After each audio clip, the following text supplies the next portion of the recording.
യുടെ സേവനം ആവശ്യമാണ് എന്ന് തിരിച്ചറിഞ്ഞ ഉദ്ധവരെ ഭഗവാൻ ഒരു ആത്മശുദ്ധീകരണം നടത്തുന്നുണ്ട്. കാരണം അഹന്ത ഒരു തരത്തിലും തൻ്റെ ഭക്തന്മാരിലോ തന്നോടൊപ്പം ചേരുന്നവരിലോ ഉണ്ടാവരുന്ന ആർക്ക് ആഗ്രഹമുണ്ട്? ഭഗവാൻ ആഗ്രഹമുണ്ട്. പക്ഷേ ഉദ്ധവർക്ക് ചെറിയൊരു അഹന്തയുണ്ട്. എന്താന്ന് ചോദിച്ചാൽ, ഞാനാണ് ഭഗവാനെ ഏറ്റവും കൂടുതൽ അറിഞ്ഞ ജ്ഞാനി എന്നൊരു ഭാവം ഉദ്ധവർക്കുണ്ട്. ഒരു തരത്തിൽ പോലും നമ്മൾ കേമനാണെന്നൊരു തോന്നൽ വരരുത്. ചിലർ അമ്പലങ്ങളിൽ പോയിരിക്കും, ഞാൻ ഏറ്റവും ഫ്രണ്ടിൽ കയറിയിരിക്കും, ഞാനാണ് വലിയ ഭക്തൻ. മനസ്സിലായില്ലേ? അത് ഭക്തിയുടെ ലക്ഷണമല്ല, ഈ കേമത്വം കാണിക്കുന്നതാണ്. വേറെ ആരെയും കാണണ്ട, എന്നെ അല്ലേ? അതൊക്കെ കേമത്വമാണ്, അതല്ല വേണ്ടത്. അപ്പം അതുപോലെ ഞാനാണ് വലിയ ഭക്തൻ എന്നുള്ള ഭാവവും പാടില്ല, ഞാനാണ് വലിയ അറിവുള്ള ആളെന്നുള്ള ഭാവം, ഒരു തരത്തിലുള്ള അഹന്തയും പാടില്ല. ഉദ്ധവർക്ക് ഉള്ള ധാരണ ഭഗവാനെ ഏറ്റവും കൂടുതൽ ജ്ഞാനം കൊണ്ട് അറിഞ്ഞിട്ടുള്ളത് ഞാനാണ് എന്നൊരു അഹന്ത ഉണ്ട്. അപ്പൊ ഈ അഹന്ത ഉണ്ടെങ്കിൽ ഉദ്ധവർക്ക് ഈ കർമ്മം ചെയ്യാൻ പറ്റില്ല. അപ്പൊ അഹന്തയെ ഇല്ലാതാക്കണം. അപ്പൊ ഭഗവാൻ ഉദ്ധവരുടെ ഒരു ലീലയാടാൻ തീരുമാനിച്ചു. ഉദ്ധവരെ ഒന്ന് ശുദ്ധീകരിക്കാൻ, ഉദ്ധവരോട് സംസാരിച്ച് ബോധ്യപ്പെടുത്താൻ പറ്റില്ല. കാരണം എന്താ? ഉദ്ധവർക്ക് കുറെ അറിവുണ്ട്. അറിവുള്ളവനോട് സംസാരിക്കാൻ പോയി പിന്നെ തർക്കം ഉണ്ടാവും. അങ്ങോട്ട് പറഞ്ഞാൽ ഉദ്ധവർ മറുപടി പറയും, പിന്നെ അതൊന്നും തീരത്തില്ല. മനസ്സിലായില്ലേ? അപ്പം വാദിച്ച് ജയിക്കാൻ പറ്റാത്തടത്ത് എന്ത് ചെയ്യും? അനുഭവം കൊണ്ട് പഠിക്കണം, അല്ലേ? ഇപ്പം നമ്മുടെയൊക്കെ വീടുകളിൽ നമ്മുടെ അമ്മമാരൊക്കെ ചിലപ്പം മക്കളോട് പറയത്തില്ലേ, നീയൊക്കെ ഭാവിയിൽ ഒരു അച്ഛനും അമ്മയും ആവൂടെ, അന്നേരം പഠിക്കും. ഇത് കേൾക്കാത്തവരാരെങ്കിലും കാണുമോ? ഭാവിയിൽ നീയൊക്കെ ഒരു അച്ഛനും അമ്മയും ആവുമ്പോൾ ഇത് പഠിക്കും. ഈ പറയുന്ന നമ്മളിത് പറയും മക്കളോട്. ഈ നമ്മളടുത്ത അച്ഛനും അമ്മമാർ ഇത് പറഞ്ഞപ്പോൾ നമ്മൾ കേട്ടോ? അതാണ് അതിന്റെ പ്രശ്നം. മനസ്സിലായില്ലേ? അന്ന് നമ്മൾ പറഞ്ഞു ഓ പിന്നേന്ന് പറഞ്ഞു, എന്നിട്ട് ഇപ്പൊ നമ്മൾ മക്കളോട് ഇത് ഉപദേശിച്ചു. ഇതാണ് പ്രശ്നം. എന്തുകൊണ്ടാ പറയുന്നത്? ജീവിതാനുഭവങ്ങൾ കൊണ്ട് പഠിക്കും ചിലത്. മനസ്സിലായില്ലേ? നമ്മൾ ഒരു കാലത്ത് നിസാരമെന്ന് കാണുന്നത് പിന്നീട് കൃത്യമായി പഠിക്കും ജീവിതാനുഭവം. അപ്പൊ ഉദ്ധവരെ ഒരു അനുഭവത്തിലൂടെ പഠിപ്പിക്കാൻ ഭഗവാൻ ആഗ്രഹിച്ചു. ഇവിടെ ഭഗവാൻ എന്ത് ചെയ്തു? ഉദ്ധവര് ഭഗവാനെ 5 വയസ്സുള്ള കാലത്ത് ഭഗവാന്റെ വിഗ്രഹം മണ്ണുകൊണ്ടുണ്ടാക്കി പൂജ ചെയ്ത് തുടങ്ങിയ ആളാണ്. കാരണം അന്ന് കംസന്റെ കൊട്ടാരത്തിൽ ഭഗവാൻ വന്നിട്ടില്ല. അപ്പം നേരിട്ട് ഭഗവാനെ കുറിച്ച് കേട്ടറിവുകൊണ്ട് മണ്ണുകൊണ്ട് വിഗ്രഹം ഉണ്ടാക്കി. എന്താ? പൂജ കഴിയുമ്പോൾ ഉടച്ചു കളയാം. അപ്പൊ കംസൻ കണ്ടുപിടിക്കുന്നില്ല. മനസ്സിലായില്ലേ? അങ്ങനെ തുടങ്ങി. പിന്നെ കൃഷ്ണൻ കംസവധം കഴിഞ്ഞ് ഇവിടെ വന്ന കാലം മുതൽ പിന്നെ ഭഗവാന്റെ മന്ത്രിയാണ് ആര്? ഉദ്ധവര്. സുഹൃത്തും മന്ത്രിയും ആത്മമിത്രവും ഒക്കെയാണ് ഉദ്ധവര്. ഈ ഉദ്ധവർ ഒരു ദിവസം നോക്കുമ്പോൾ ഭഗവാൻ ഇങ്ങനെ താടിക്ക് കൈയൊക്കെ കൊടുത്ത് വിഷമിച്ചിരിക്കുന്നു. ഇന്ന് വരെ കൃഷ്ണനെ അങ്ങനെ ഒരു രൂപത്തെ കണ്ടിട്ടേ ഇല്ല. ഉദ്ധവർ ചോദിച്ചു, എന്താ കൃഷ്ണ, എന്തേ ഒരു വിഷമം? കൃഷ്ണൻ പറഞ്ഞു, ഏയ് ഒന്നുമില്ല, ഉദ്ധവർക്ക് തോന്നിയതാവും. അല്ലല്ല, എന്തോ ഉണ്ട്, എന്നെ മറയ്ക്കാൻ നോക്കണ്ട, അല്ലേ? ചില അടുപ്പമുള്ള സുഹൃത്തുക്കൾ അങ്ങനെയല്ലേ പറഞ്ഞത്, നിനക്ക് എന്തുണ്ടെങ്കിലും എനിക്കറിയാൻ പറ്റുമെന്നൊക്കെ പറഞ്ഞു ഉദ്ധവർ വാദിച്ചു. ഭഗവാൻ പറഞ്ഞു, ഉദ്ധവരെ ചെറിയ ചില വിഷമങ്ങളുണ്ട്, അത് അങ്ങനെയൊന്നുമില്ല. അല്ല പറയുന്നേ, എനിക്ക് പറ്റുന്നതാണെങ്കിൽ ഞാൻ പരിഹരിക്കാം. ഉദ്ധവരുടെ അഹന്ത നോക്കണം. ഭഗവാന്റെ കാര്യവും പരിഹരിക്കാനുള്ള കേമത്തരം തനിക്കുണ്ട്. മനസ്സിലായില്ലേ? എൻ്റെ ഉപദേശം കൊണ്ട് തീർക്കാവുന്നതാണെങ്കിൽ ഞാൻ ഉപദേശിക്കാം എന്നൊക്കെ ഇങ്ങോട്ട് ആര് പറഞ്ഞു? ഉദ്ധവർ പറഞ്ഞു. ഭഗവാൻ ഇത് ആഗ്രഹിക്കുന്ന ഉദ്ധവരുടെ ഉള്ളിൽ നിന്ന് ഞാനെന്ന ഭാവത്തിന് പുറത്തു കൊണ്ടുവരണം. നമ്മൾ സാധാരണ പറയത്തില്ലേ, ഈ കാലിലേക്ക് ഒരു വ്രണം വന്നു കഴിഞ്ഞാൽ അതിൻ്റെ അകത്തുള്ള മുഴുവൻ ചൗവിനെയും അല്ലെ ദുഷ്ടതയെയും പുറത്തു കൊണ്ടുവന്ന് പഴിപ്പിച്ച് പുറത്തു വന്ന് ഞെക്കിക്കളഞ്ഞ് അല്ലേ ക്ലീൻ ചെയ്യുന്നത് പോലെ ഉദ്ധവരുടെ ഉള്ളിലുള്ള ഞാനെന്നത് പൂർണ്ണമായിട്ട് ഇനി പുറത്തു വരണം. അതിനുവേണ്ടി ഭഗവാൻ ഉദ്ധവരോട് പറഞ്ഞു, അങ്ങനെയല്ല ഉദ്ധവരെ, ചെറിയ ചില വിഷമങ്ങൾ എന്നാ പറയും. അവസാനം ഭഗവാൻ പറഞ്ഞു, നിർബന്ധമാണെങ്കിൽ പറയാം. എന്താ? ഞാൻ ഈ ഗോപികമാരെയൊക്കെ വിട്ടിട്ട് ഇവിടെ വന്നല്ലോ. ഈ ഗോപികമാർ എന്നിൽ ഏറ്റവും വലിയ സ്നേഹമുള്ളവരാ. അവരിപ്പോഴും എന്നെക്കുറിച്ച് ഓർത്ത് ചിലപ്പം വിഷമിക്കുന്നുണ്ട്. അതിനെക്കുറിച്ച് ഓർത്തിട്ടാണ് എനിക്ക് വിഷമം. മനസ്സിലായില്ലേ? ഉദ്ധവർ ചോദിച്ചു, ഇതിനാണോ ഭഗവാനെ അങ്ങയെപ്പോലെ ഒരാൾ ദുഃഖിക്കുന്നത്? ആ ഗോപികമാരെയൊക്കെ അന്ന് അങ്ങയെ ഇഷ്ടപ്പെട്ടതൊക്കെ ശരിയാണ്, പക്ഷേ അവർ സാധാരണ സ്ത്രീകളല്ലേ, കാട്ടു സ്ത്രീകളല്ലേ, പശുവിനെ മേച്ച് പാലും തൈരും ഒക്കെ എടുത്ത് വിറ്റ് ജീവിക്കുന്ന ഗ്രാമീണ സ്ത്രീകളാണ്. അങ്ങയെ മനസ്സിലാക്കാനുള്ള അത്ര ജ്ഞാനമൊന്നും ആർക്കില്ല, അവർക്കുണ്ടാവണം എന്നില്ല. അങ്ങ് അടുത്തുള്ളപ്പോൾ അങ്ങയെ സ്നേഹിച്ചിട്ടുണ്ടാവും, അങ്ങ് പോയപ്പോൾ അങ്ങയെ മറന്നിട്ടുണ്ടാവും. ഗോപികമാരിപ്പം വേറെ ഏതെങ്കിലും ഗോപാലന്റെ പുറകെ നടക്കുകയായിരിക്കും. മനസ്സിലായില്ലേ?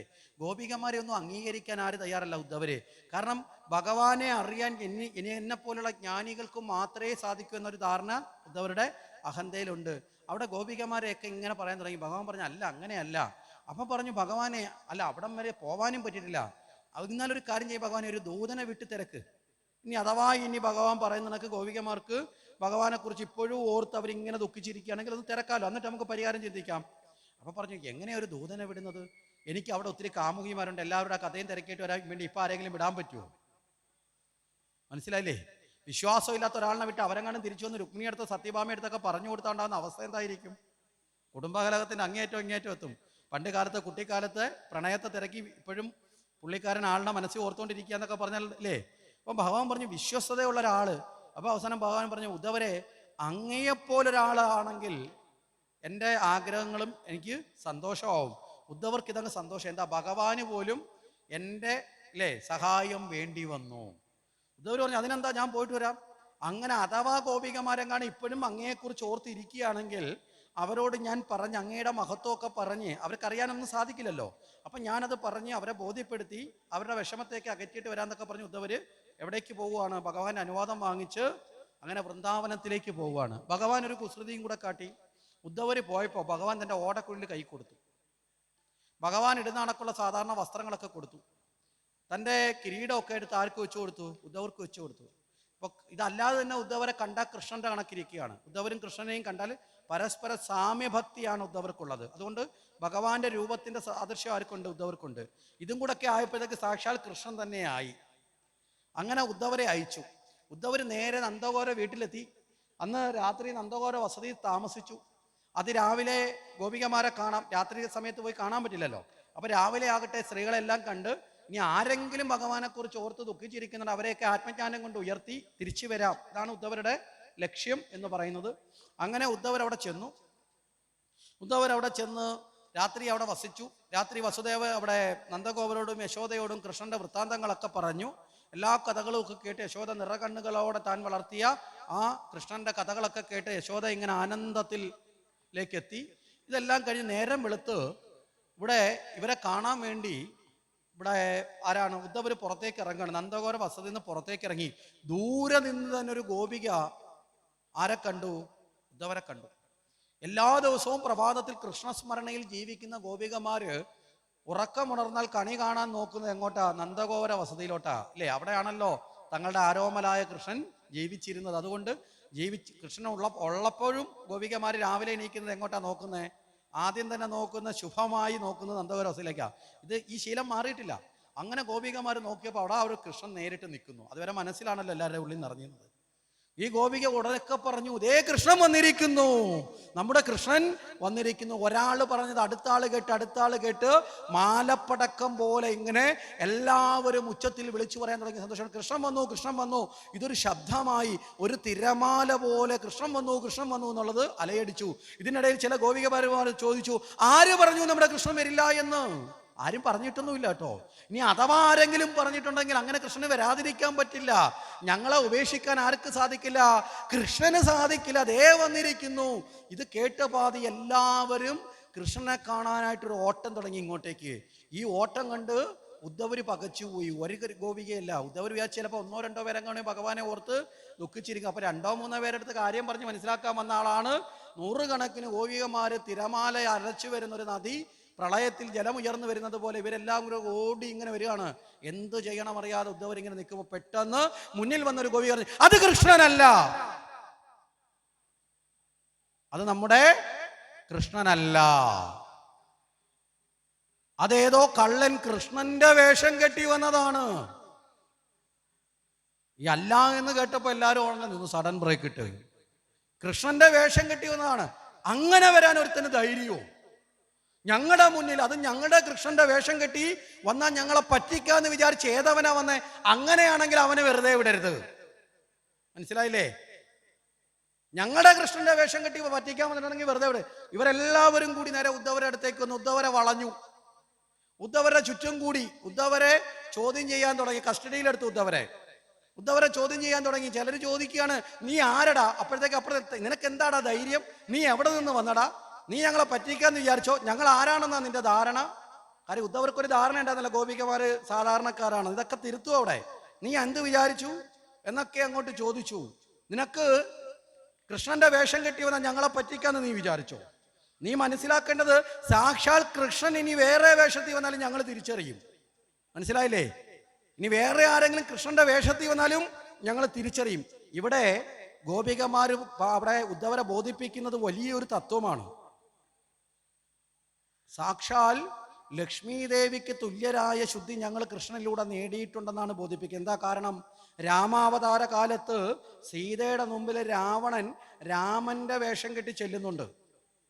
മനസ്സിലായോ?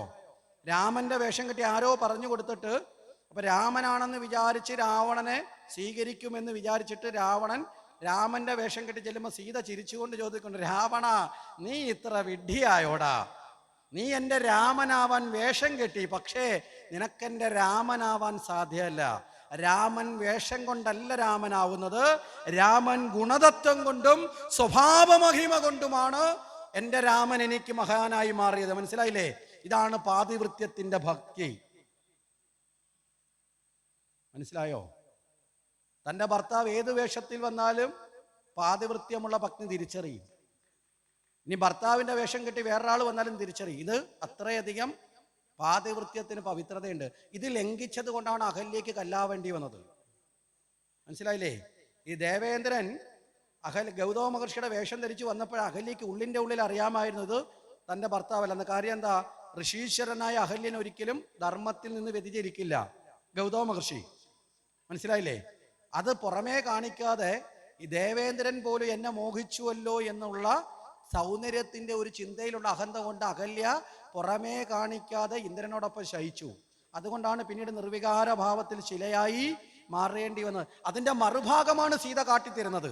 അത് രണ്ടും രാമായണത്തിൽ തന്നെയുണ്ട്. ആ സീതയ്ക്ക് തുല്യമാണ് ഞങ്ങൾ ഗോപികമാര്. മനസ്സിലായോ?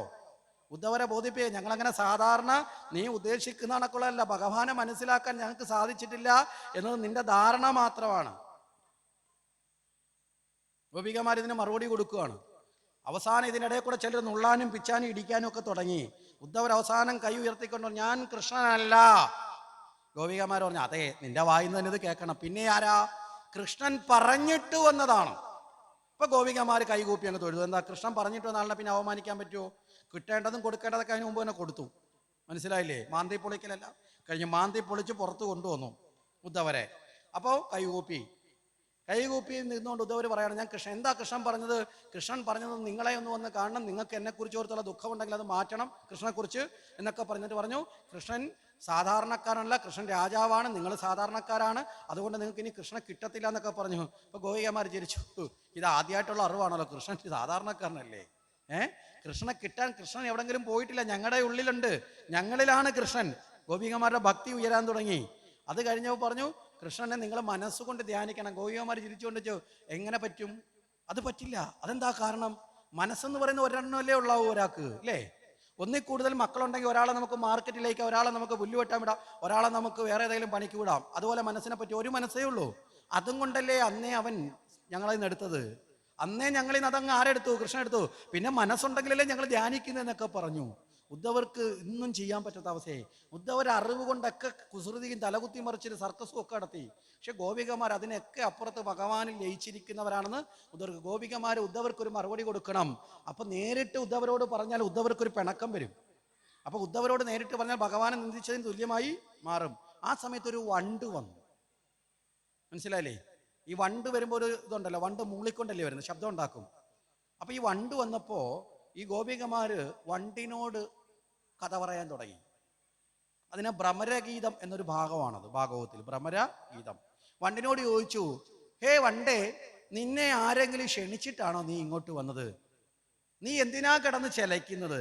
നിന്റെ ഈ ശബ്ദവും ചെലപ്പും കേട്ടാൽ ഇത് ഞങ്ങൾക്ക് ഇഷ്ടമാണെന്നായിരിക്കും നിന്റെ ധാരണ. ഞങ്ങളുടെ ഈ സമാധാനത്തെ കളയാൻ, ഞങ്ങളുടെ ഈ മനസ്സിനെ ബുദ്ധിമുട്ട് ഉണ്ടാക്കാൻ എന്തിനാ വലിഞ്ഞു കയറി വരുന്നത് എന്നൊക്കെ ചോദിച്ചു വണ്ടിനോ. ഇത് യഥാർത്ഥത്തിൽ വണ്ടിനോടല്ല പറയുന്നത്, വണ്ടിനെ നിർത്തിക്കൊണ്ട് ആരോട് പറയുകയാണ്? ഉദ്ധവരോട്.